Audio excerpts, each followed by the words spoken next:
lupa subscribe, like, comment, and share ya, biar aku tambah semangat buat kontennya dan bermanfaat bagi kalian. Jadi maksud aku, kedatangan aku di YouTube ini untuk memulai lembaran baru, memulai sesuatu yang baru dan mulai dari nol bersama kamu. Iya, kamu.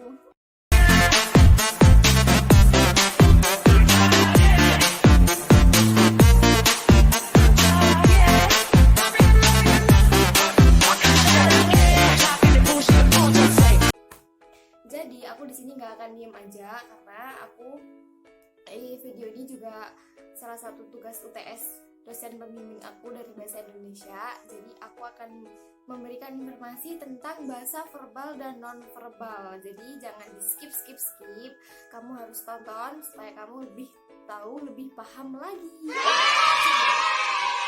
Jadi yang pertama adalah bahasa nonverbal dulu. Jadi bahasa nonverbal itu sendiri adalah di mana pesan yang disampaikan tidak secara lisan, bisa menggunakan bahasa isyarat, bisa gerakan tubuh, ekspresi wajah, kontak mata, simbol, dan lain-lain.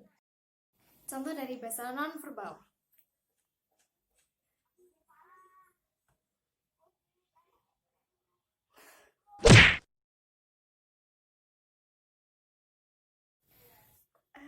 Diam-diam suka akan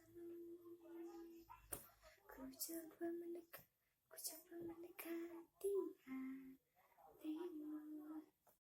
Ekspresi wajah.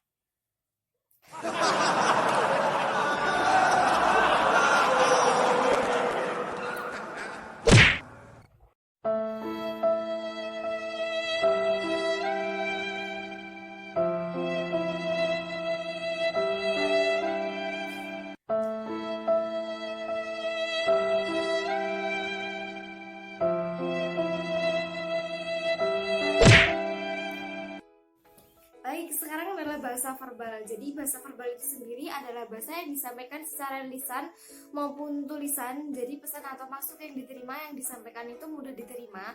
Jadi tidak perlu kita memikirkan lagi kalau maksudnya itu ini, maksudnya itu ini gitu. Tidak perlu memikirkan lagi karena sudah secara langsung. Jadi sudah mudah dipahami.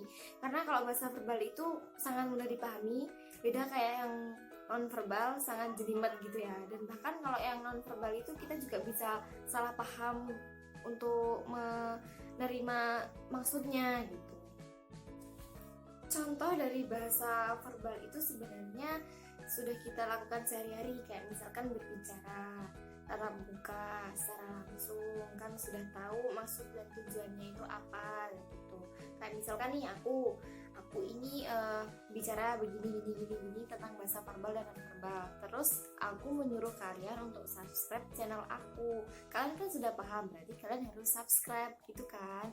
Itu berarti sama dengan bahasa verbal. Jadi kalau bahasa verbal itu tidak rumit, kita sudah paham dan kita sudah bisa melakukannya sehari-hari gitu. Lalu sekarang bagaimana jika bahasa verbal dan non-verbal itu tidak seimbang?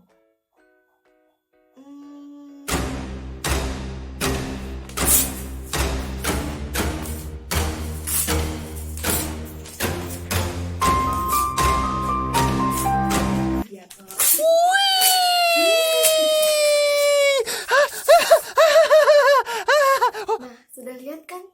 Orang itu tadi bahagia atau marah? Kesal atau bahagia? Kalian pilih yang mana? Kalau aku sih nebaknya marah ya, karena bahasa verbal dan non-verbalnya tidak seimbang. Kalau dia itu benar-benar bahagia, seharusnya tidak perlu nih nyebak-nyebak nih, gak perlu ada tetapan kesalnya, jadi gak perlu gitu. Kalau kalian nebaknya gimana? Pasti kalian salah ya. Jadi kalau bahasa verbal dan non-verbalnya itu tidak seimbang, maka yang dipercaya adalah bahasa non-verbalnya, oke? Nah, itu dia tadi pembahasan tentang bahasa verbal dan non-verbal. Gimana? Kalian makin paham kan? Kalau yang sudah paham pasti makin paham, ya kan?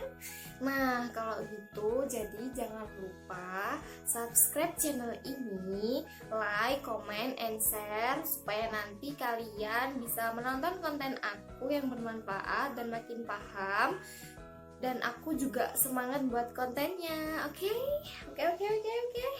Bye. Sampai jumpa di next video aku, di next time kita bertemu pasti. Oke. Bye bye. Wassalamualaikum warahmatullahi wabarakatuh.